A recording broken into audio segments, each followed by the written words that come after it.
Hello दोस्तों, पिछली video में मैंने आप सभी को श्रीमद् भगवत गीता का इंट्रोडक्शन बताया था और मैं इसमें 18 अध्यायों में से प्रथम अध्याय अर्जुन विषाद योग के कुछ शुरुआत के श्लोकों का वर्णन करने जा रहा हूँ। दोस्तों, सबसे पहले भगवत गीता के बारे में कुछ बातें हो जाएं आपसे। दोस्तों, सर्वप्रथम हम भारत में रहते हैं और हम हिंदू हैं, तो हमें अपने धर्म ग्रंथों के बारे में जानकारी आवश्यक है। और हमारे कई सारे धर्म ग्रंथ हैं। श्री रामचरितमानस ऐसा महाकाव्य है जिसमें भगवान राम के चरित्र का वर्णन किया गया है। और श्रीमद् भगवत गीता आजकल सबसे चरम अवस्था में है। चरम अवस्था का मतलब कि हमारे ज़माने में अभी भगवत गीता का ट्रेंड चल रहा है, आप देखते ही होंगे। दोस्तों, कहते हैं कि अब भगवत गीता को स्कूल में भी पढ़ाया जाना है। तो आखिर क्या खास है भगवत गीता में कि लोग स्कूल में भी पढ़ाना चाहते हैं और सुनना भी चाहते हैं। दोस्तों, इस पर बहुत रिसर्च हुई है और श्रीमद् भगवत गीता को ऐसे ही नहीं बल्कि एक महत्वपूर्णता से ही इस प्रकार महत्व दिया गया है, क्योंकि भगवत गीता को बताने वाले भगवान कृष्ण स्वयं हैं। दोस्तों, भगवत गीता महाभारत काल के जब युद्ध होने वाला था, तब अर्जुन और भगवान श्री कृष्ण के मध्य संवाद में जो वार्तालाप हुए, उसी की कड़ियों को श्रीमद् भगवत गीता में संजोया गया है।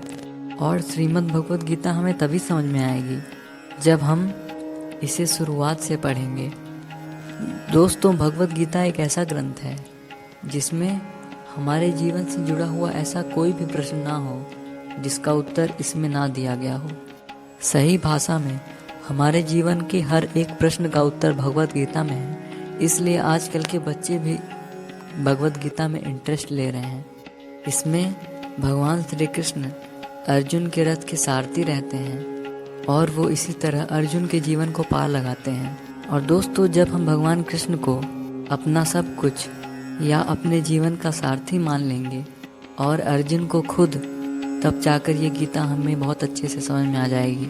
अतः गीता को समझने के लिए सबसे पहले हमें भगवान कृष्ण को अपने रथ का मतलब अपने जीवन रूपी रथ का सारथी मानना पड़ेगा और खुद को अर्जुन मानना पड़ेगा। तो आइए दोस्तों, शुरू करते हैं। दोस्तों, तो अध्याय 1 है जिसका नाम अर्जुन विषाद योग है और इसकी शुरुआत धृतराष्ट्र के प्रश्नों से होती है। अगर जिनको नहीं पता धृतराष्ट्र कौन है, तो फिर वो गीता सुनने के लायक ही नहीं है। तो आइए दोस्तों, मैं कहा था कि इसकी शुरुआत होती है धृतराष्ट्र के प्रश्नों से। धृतराष्ट्र अपने पुत्र के बारे में, दुर्योधन के बारे में पूछते हैं और फिर उसके बाद भगवान कृष्ण अर्जुन के कन्फ्यूज़न को दूर करते हैं। आइए प्रारंभ करते हैं पहले श्लोक से।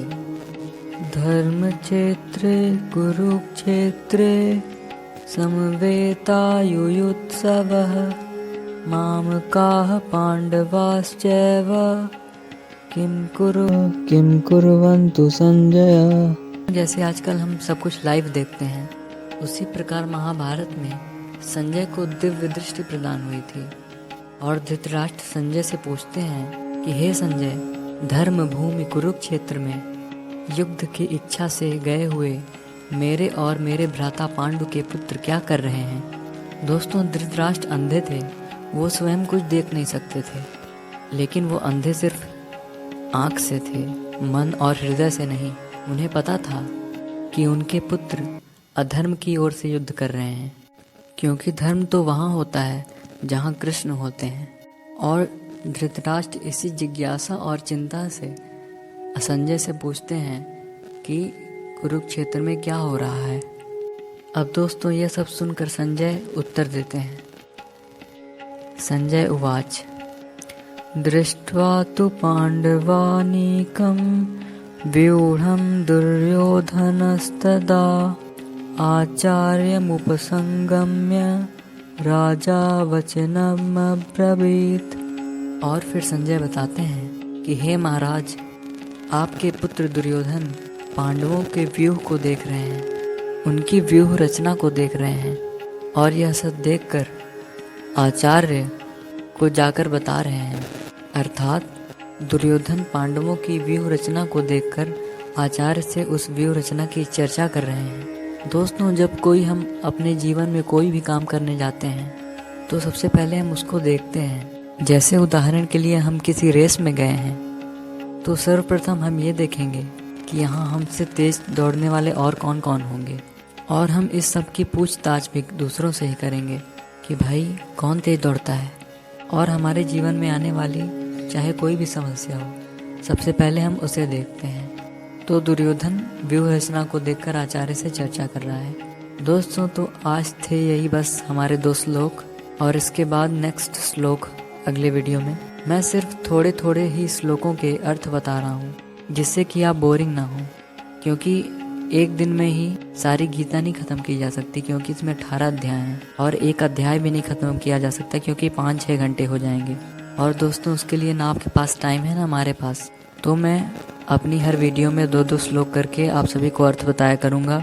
और अगर मेरी एक्सप्लेनेशन या श्लोक का गाना अच्छा लगा हो तो चैनल को सब्सक्राइब कर लीजिए, क्योंकि मैं आपको सारी गीता सिखाने वाला हूँ, बताने वाला हूँ।